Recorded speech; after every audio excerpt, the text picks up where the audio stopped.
Hey, rich girls, Kirby here, and we have a lot to talk about today. Listen, it's no secret that when it comes to the possibility of an incoming Democratic president, a lot of people have the same fear that their taxes are going to increase astronomically. And I get it, taxes can be a huge burden to many Americans. But did you know that Kamala Harris is running on a campaign that promises the majority of Americans will not face increased taxes? Today, we are going to do some digging to get to the bottom of how the majority of Americans will actually be affected by these new promises being made by the Harris campaign. This is Rich Girl's Guide, where we demystify the world of personal finance to help you create a financially successful and fulfilling life. I'm your host, Kirby Delicano, and I worked in wealth management for over 6 years before leaving the office to focus on my business and my family. I read a super interesting article in the Wall Street Journal that I will link below, and it actually prompted me to make today's episode. The article says that Harris, quote, would increase taxes by about $5 trillion over the next decade and cut other taxes by more than $4 trillion. The federal government's total collections, projected at $63 trillion over 10 years, would be little changed, but the Harris agenda would shift who pays. Okay, so far so good to me. The article goes on to say, quote, the wealthiest investors and company founders would encounter sizable capital gains tax bills that they don't face under current law. While this all sounds fine and dandy, I wanted to do some more digging. What exactly are the proposals being made? How will it affect the majority of Americans? And what does an increase in corporate taxes mean for the rest of us? So let's start with outlining the proposals being made by the Harris campaign. First and foremost, Kamala seems to be standing behind the fact that she would prevent any tax increases to American households making less than $400,000 annually. Now, something that I vaguely knew was the fact that some current tax laws are set to expire within the next couple of years, but what I did not know is that if left untouched, aka the next sitting administration does not pass any new laws, an estimated 62% of American households would be facing an increase in taxes in the year 2026. This is due to the fact that the Tax Cuts and Jobs Act of 2017 was not a permanent law. When passed, it was set to expire at the end of 2025.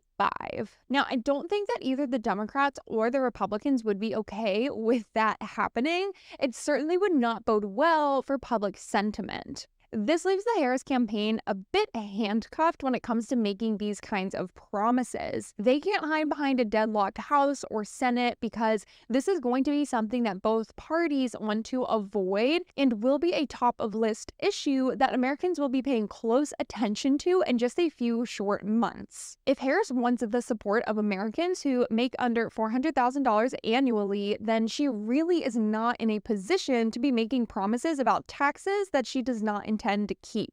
And just to put it in perspective, according to a 2022 survey by Statista Research Department, just under 12% of American households made over $200,000 annually, making households with an income of over $400,000 part of the top 5-ish% wealthiest households in the United States. Okay, so putting that aside for now, these are the major tax proposals that Harris has made so far. Restoring the $3,600 child tax credit and adding a $6,000 tax credit for infants that are under 12 months old for middle and lower income families. Increasing the marginal tax rate for the top 1% of earners from 37% to 39.6%. Tax on unrealized capital gains for those with over $100 million in net worth, aka the ultra wealthy who tend to utilize advanced financial and tax methods to avoid paying taxes on their wealth. Possible higher estate taxes for those who die with an estate worth over $5.6 million. Possible tax credits totaling $3,000 for individuals making less than $50,000 annually, eliminating tax on tips for service and hospitality workers, Possible tax on stock trades, bond trades, and derivative trades, which I have to admit sounds a bit crazy and very messy to actually implement. Possible carbon tax imposed on firms, which would be directly proportional to the amount of greenhouse gas they emit. Tax credit for housing developers who construct starter homes and affordable rental housing. Possible tax credits for renters who meet certain low-income, high rental price criteria. Tax levies on pharmaceutical companies. Profits that are derived from certain medications and removing tax deductions for certain pharmaceutical advertisements. And of course, a hot button topic that I will dive deeper into in just a few minutes, an increase in the corporate tax from 21% to 28%.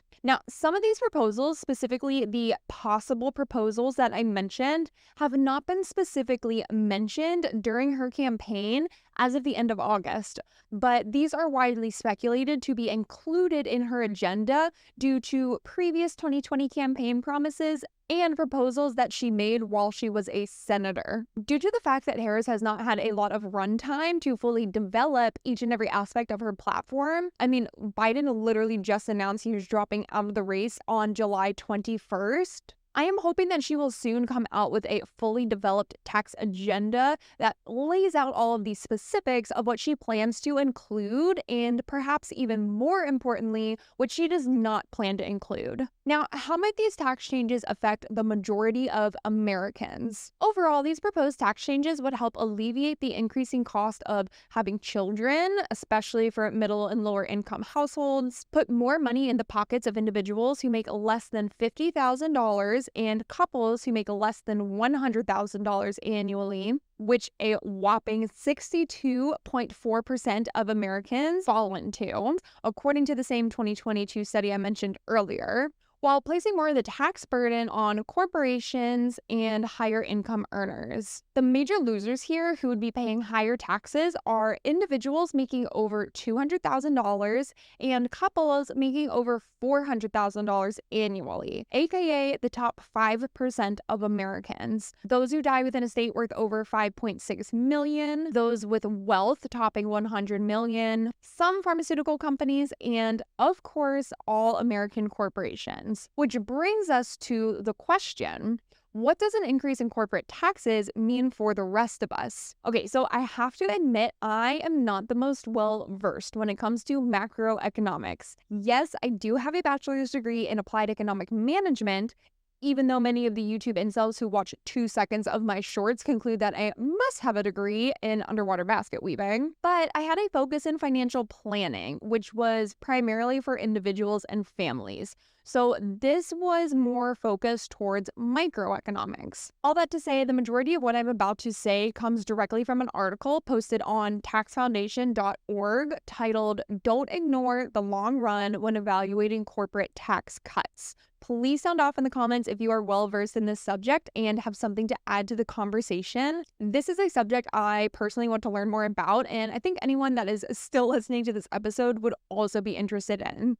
Essentially, this article goes on to say that while the short-term effects of a corporate tax cut are unsurprising, a majority of profits go directly into the pockets of owners, top income earners, and shareholders. The long-run effects tend to lead to higher wages for all workers and an increase in overall employment. Something that I found interesting was the fact that a study conducted by economists at the Joint Committee on Taxation and Federal Reserve Board found that in the 2 years following the Tax Cuts and Jobs Act of 2017, the majority of workers did not have any increase in earnings. This means that corporations were able to pay 14% less in taxes, but the majority of their workers received a 0% increase in earnings in 2018 and 2019. On the flip side, quote, "The authors found about 80% of the gains accrued to the top 10% of earners in the short run." Love that for the other 90% of workers. Now, the article does go on to argue that their models assume after 5 years, half of the benefits that the corporate rate reductions pass on goes to workers.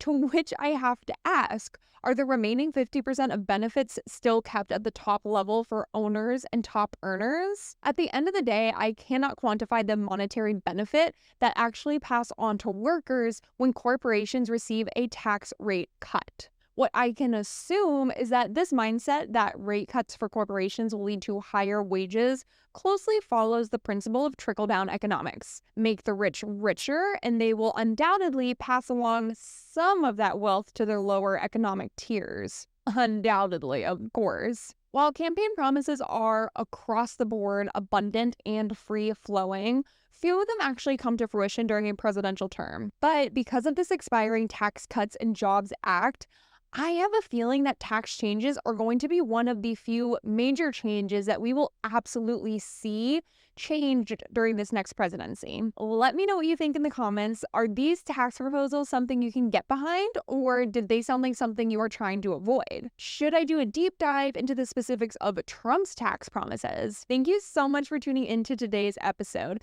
I will have a brand new episode out on Monday. Till then, have a wonderful week. Later, rich girls.